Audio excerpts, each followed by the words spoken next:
Hello friends, एक बार फिर से आपका स्वागत है बैंक निफ्टी और निफ्टी की चार्ट के एनालिसिस में। तो सीधे चलते हैं अपने चार्ट पे और देखते हैं कि आज मार्केट में क्या मोमेंटम आया और कल मार्केट में क्या मोमेंटम आने वाला है। ठीक है, तो सबसे पहले मैंने आपके सामने बैंक निफ्टी का चार्ट ओपन कर रखा है। तो आप देख सकते हैं कि अभी मैंने डे का चार्ट ओपन किया है। तो आप यहाँ पे देख सकते हैं कि बैंक निफ्टी लगातार अपने यहाँ पे अगर मैं बताऊं तो लगातार अपने जो कल का हाई था, ठीक, यस्टरडे का हाई, उसके आसपास की क्लोजिंग दे रहा है। ठीक है, तो आप देख सकते हैं कि ये कल का हाई था, तो उसके आसपास की इसकी क्लोजिंग आई हुई है और अभी भी एक कंसोलिडेशन जोन में फंसा हुआ है। ठीक है, तो अगर मैं बात करूं, ठीक है, तो इसका ऑल टाइम हाई अगर मैं वीकली चार्ट पे एक बार देखूं, ठीक है, तो इसका ऑल टाइम हाई यही कैंडल है आपका। ठीक है, जो अभी नेक्स्ट लास्ट वीक जो कि मैं बात करूं, ये इसका 44,498, मतलब कि 44,498, मतलब कि राउंड फिगर कर लिया था तो 44,500 का इसका ऑल टाइम का हाई निकल करके आता है। तो देखिए, अब कल आरबीआई की पॉलिसी है रेपो रेट, उसमें अगर कोई, जहां तक न्यूज में ये बताया जा रहा है कि रेपो रेट ही सिमिलर ही रखा जाएगा। तो अगर उसमें कुछ बढ़ोतरी होती है लाइक 0.25, तो डेफिनेटली या बढ़ोतरी होती तो मार्केट डेफिनेटली पैनिक सिनेरियो में आएगा। ठीक है, मार्केट एक डाउनफॉल दिखाएगा। अगर उसमें कोई बढ़ोतरी नहीं होती है और कटौती होती है तो मार्केट डेफिनेटली अब मोमेंटम दिखाने की कोशिश करेगा। तो एक बार हम यहाँ पे डे का चार्ट 50 मिनट्स के चार्ट पे एनालिसिस कर लेते हैं। 50 मिनट्स का चार्ट मैंने आपके सामने ये लगा दिया है। तो आज क्या मार्केट में एक्शन आया वो उसके बारे में मैं बात कर लेता हूँ। देखिए, मार्केट में एक्शन जो आया हुआ है, ठीक है, कि मार्केट यहाँ पे आप देख सकते हैं ये इसका रेजिस्टेंस था। तो इस रेजिस्टेंस के आसपास मार्केट कहीं ना कहीं ओपन हुआ। ठीक, ओपन होने के बाद उसमें एक सेलिंग प्रेशर देखने को मिला। ठीक है, तो ये आप देख सकते हो मल्टीपल टाइम्स यहाँ पे रेजिस्टेंस था। ये एक रेजिस्टेंस था, ये था। तो इस रेजिस्टेंस को ब्रेक करके मार्केट ऊपर गया, लेकिन वहां से सेलर फिर एक्टिव हुए और सेलर नीचे आया। तो इस वाले रेजिस्टेंस सपोर्ट के पास आकर के मार्केट यहाँ पे रुक गया और यहाँ से फिर मार्केट में एक, जस्ट वेट, एक यहाँ से बाइंग मोमेंटम देखने को मिली और मार्केट कहीं ना कहीं इस वाले रेजिस्टेंस के पास आकर के रुक गया। ठीक है, तो अगर मैं देखूं यहाँ पे अगर बात करूं तो एक ट्रेड लाइन मैं आपको सामने ड्रॉ करना चाहूंगा। Just wait. ठीक है, अगर मैं ये ट्रेड लाइन ड्रॉ करूं, ठीक है, तो आप देख सकते हैं कि इस ट्रेड लाइन को ये फॉलो कर रहा है।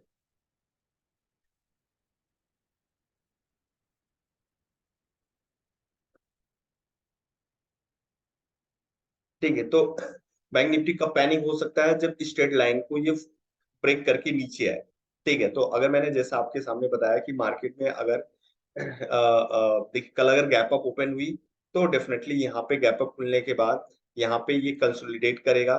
ठीक है, कंसोलिडेशन उसका कहाँ तक होगा, क्योंकि ऊपर एक फिर से अच्छा खासा जो ऑल टाइम हाई मैंने आपको बताया 44,500, उसका एक यहाँ पर रेजिस्टेंस बन जाएगा। तो गैप अप खुलेगा, इस रेजिस्टेंस के पास जाएगा। ठीक है, रेजिस्टेंस के पास के जहाँ थोड़ा टाइम बिताएगा, टाइम बिताने के बाद अगर मार्केट ब्रेकआउट देता है तो डेफिनेटली हमें यहाँ पर अगर एक 50 मिनट्स की कैंडल बनती है और उस कैंडल को ब्रेक करके ऊपर की तरफ जाती है, तो यहाँ पे जितने लोगों ने कॉल्स को शॉर्ट किया होगा, ठीक है, तो डेफिनेटली वो अपने सौदे को काटेंगे और मार्केट में एक बाइंग प्रेशर देखने को मिलेगा। तो मार्केट डेफिनेटली ऊपर जाने की कोशिश करेगा जिन्होंने शॉर्ट्स किया होगा, मतलब कॉल्स को राइट किया होगा। ठीक है, और अगर मार्केट में कोई बैड न्यूज आती है, ठीक है, बैड न्यूज आया तो डेफिनेटली मार्केट क्या करेगा कि जैसे कि मार्केट गैप डाउन खुला तो गैप डाउन खुलने के बाद इस ट्रेड लाइन को ब्रेक करेगा और इसके पास इस जो मैंने ट्रेड लाइन बताया 44,150 के आसपास थोड़ा टाइम था तो डेफिनेटली वो पैनिक होकर इस सपोर्ट के पास और इस सपोर्ट के पास आने की कोशिश करेगा। तो हमें केयरफुली वॉच करना है, क्योंकि 10 बजे करीब आरबीआई की जो कि रेपो रेट की जो मीटिंग है उस कमेंट्री आने वाली है, तो उसको हम ध्यान से सुनेंगे और उसके बेस पे ही हम ट्रेड लेंगे। तो जहां तक अनुमान न्यूज में ये बताया जा रहा है कि रेपो रेट में कोई चेंजेस नहीं होगा और रेपो रेट सिमिलर ही रहेगा, तो मार्केट में हमें प्राइस एक्शन के बेस पे और सपोर्ट और रेजिस्टेंस को फॉलो करके काम करना होगा। अब मैं आपके सामने निफ्टी का भी चार्ट लगा लेता हूँ। निफ्टी देखिए अपने ऑल टाइम हाई के पास आ चुका है और अच्छी खासी यहाँ पे एक बाइंग मोमेंटम देखने को मिली है। ये देख सकते हैं, ये कंसोलिडेशन, जैसा कि मैं आपको बार बार बता रहा हूँ। यहाँ पे एक बार मैं दोबारा आपको इस बॉक्स के जरिए से समझा देता हूँ कि मार्केट में देखिए कैसे ब्रेकआउट पर काम होता है, उसके बारे में मैं बात कर रहा हूँ कि एक रेंज में ये कंसोलिडेट हुआ। ठीक, एक रेंज में ये कंसोलिडेट हुआ, कंसोलिडेट होने के बाद ठीक है ये कैंडल ऊपर गई। ठीक है, ये कैंडल ऊपर गई, इस रेंज का यहाँ पे ब्रेकआउट मिल गया। देन हमें क्या करना है कि जैसे ही इस लेवल का यहाँ पे ब्रेकआउट मिला तो देन हमें इस वाली कैंडल या इस वाली कैंडल पे इंटर कर जाना है, और ऊपर का जो भी रेजिस्टेंस हो उसके लिए हम टारगेट प्लान कर सकते हैं, या हम 10 20 30 पॉइंट जो भी हमारा टारगेट हो फर्स्ट एंड सेकंड टारगेट के लिए हम देख सकते हैं। अब देखिए कंसोलिडेशन जोन में क्या होता है कि मार्केट ने इस रेंज को ब्रेक करके ऊपर का एक रैली दिखाई। वही चीज अगर ये मार्केट यहाँ नीचे आकर के ठीक है देन यहाँ पे करके नीचे का अगर ट्रेड देती तो नीचे डेफिनेटली इस रेंज का हमें ब्रेकआउट मिल जाता, तो हमें एक छोटा सा यहाँ पे एसएल लगा करके पुट यहाँ पे जो कैंडल बनती पुट की साइड खेल सकते थे। अब कॉल में कैसे हमें काम करना था, कॉल में हमें यही काम करना था कि हमें इस लेवल का या फिर इस लेवल का 18,678 का एसएल लगा करके हमें इस कैंडल पे इंटर कर जाना था। ठीक है, और ऊपर की रैली हमें कैप्चर करने को मिल गई।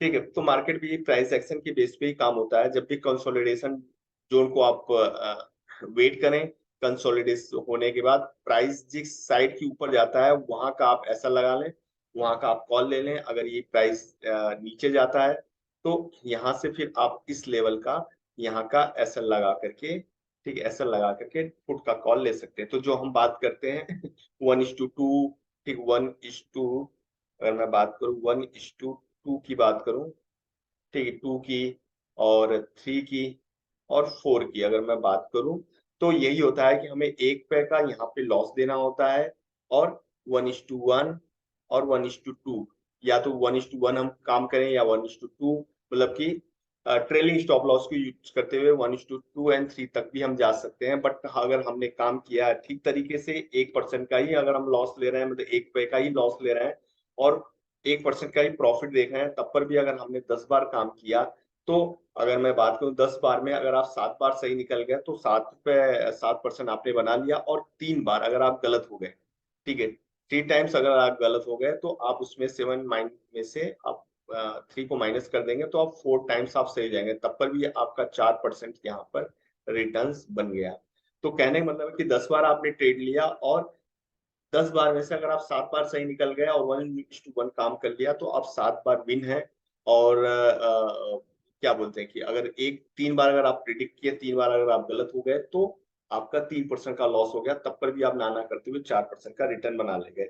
और अगर वही आप 1:2 3 का अगर आप रेशियो आपका अच्छा ट्रेलिंग स्टॉप लॉस यूज करते हुए 1:2 एंड 1:3 का अगर आप काम कर रहे हैं तो डेफिनेटली आप 10-12% आराम से मार्केट में बना सकते हैं, depend upon the your trading.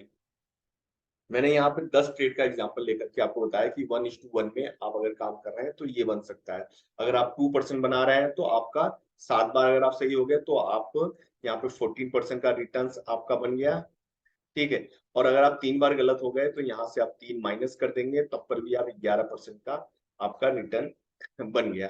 तो नाना करते हुए भी देखा जाए, ब्रोकरेज वगैरह काट कर भी तो आप यहाँ पर भी 9% का रिटर्न आराम से बना सकते हैं। अब ये 9% का रिटर्न कैसे बनेगा, ये होगा कि हमें कंटिन्यूअस चार्ट को देखना पड़ेगा। चार्ट को कंटिन्यूअस आप देखें, एक्सपीरियंस करें, ठीक है, और एक्सपीरियंस के बेस पे ही आप प्राइस एक्शन को प्रिडिक्ट कर सकते हैं। देखिए हर बार 10 बार में 10 बार आप सही नहीं होंगे, 2 से 3 बार आप गलत जरूर होंगे। तो जो हम गलत होंगे 2 से 3 बार ठीक 2 to 3 टाइम्स या 4 टाइम्स, तो हमें जो एसएल रखना है वो हमारा एसएल छोटा ही होना चाहिए 1%, मतलब ठीक है, मतलब हमारा जो हमने डिफाइन कर लिया वो हमारा छोटा सा लॉस होना चाहिए। जैसे कि मैंने बात किया कि 1% का अगर आप लॉस रखते हैं तो 1% पे ही आपको निकलना है, ये नहीं कि 10% का लॉस ले लें। और आपका जो प्रॉफिट होना चाहिए वो 1:2 3 का होना चाहिए। तो इस हिसाब से अगर आप दोनों को प्लस माइनस करके देखें तो ओवरऑल आप अच्छा खासा रिटर्न्स बना सकते हैं। तो देखिए कल मार्केट निफ्टी में क्या मोमेंटम आ सकती है, एक बार मैं यहाँ पे आपको डे के चार्ट पे दिखा दूं। देखिए इसका ऑल टाइम हाई है, जैसा कि मैंने बात किया, राउंड फिगर कर दें तो 18,900 का है। और मार्केट में अगर कल अच्छी न्यूज आ गई रेपो रेट को लेकर के, तो डेफिनेटली ये अपने ऑल टाइम हाई के पास जाने की कोशिश करेगा और वहां पे थोड़ी देर कंसोलिडेट होगा। तो मुझे नहीं लगता, वो कल एक्सपायरी भी है, तो उसके बेसिस पे हमें बड़ा संभल के काम करना होगा। माइंड भी मुझे कहीं ये लग रहा है कि हाँ, इस रेजिस्टेंस के बाद मार्केट एक बार नीचे पैनिक का सिनेरियो दिखाएगा। अगर पैनिक का सिनेरियो नहीं दिखाया तो यहाँ पे थोड़ी देर टाइम पास करेगा, ठीक है, रेजिस्टेंस के बाद, क्योंकि इतनी जल्दी ऑल टाइम हाई को भी मार्केट इतनी जल्दी ब्रेक नहीं करता। अगर अच्छी न्यूज होगी, अगर रेपो रेट में कमी होगी, तो डेफिनेटली हमें एक अच्छा खासा ब्रेकआउट सेकेंड हाफ में देखने को मिल सकता है, ठीक है। और नीचे का बात करें तो अब हमारे लिए सपोर्ट जो बन करके आता है वो 18,666 का बन करके सपोर्ट आ रहा है, ठीक है। तो हमें ध्यान से कल काम करना होगा, ठीक है। पहले आप न्यूज को सुने, कोई भी क्विक डिसीजन ना लें और उसके बेस पे ही आप मार्केट में काम करें, ठीक है। तो देखिए यहाँ पर मल्टीपल टाइम्स मार्केट ने यहाँ पे कंसोलिडेट किया है। तो कंसोलिडेट करने के लिए हमारे लिए स्ट्रॉन्ग सपोर्ट हो जाता है। तो मार्केट अगर यहाँ से पैनिक सिनेरियो दिखा के नीचे गिरेगी तो यहाँ पे डेफिनेटली कुछ टाइम स्पेंड करेगी। देन उसके बाद हम देखेंगे कि क्या प्राइस एक्शन बन रहा है, तो उसके बेस पे हम कॉल या नीचे शॉर्ट का कॉल हम देख सकते हैं। तो कल ध्यान से आप काम करिएगा। और इवेंट पे हमें बहुत संभल करके काम करना होता है। इवेंट्स पे आप ज्यादातर न्यूज को सुने और देखें और छोटे स्मॉल क्वांटिटीज में काम करें।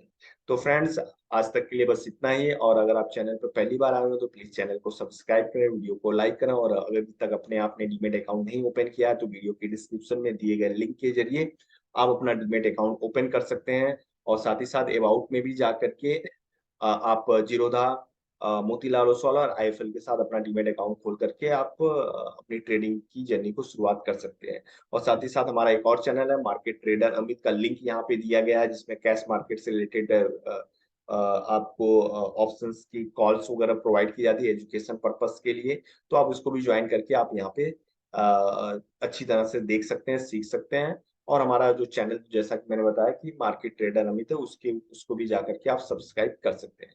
तो फ्रेंड, अभी तक के लिए, आज तक के लिए यहीं तक। मिलते हैं कल की वीडियो में, तब तक के लिए thank you so much, bye bye.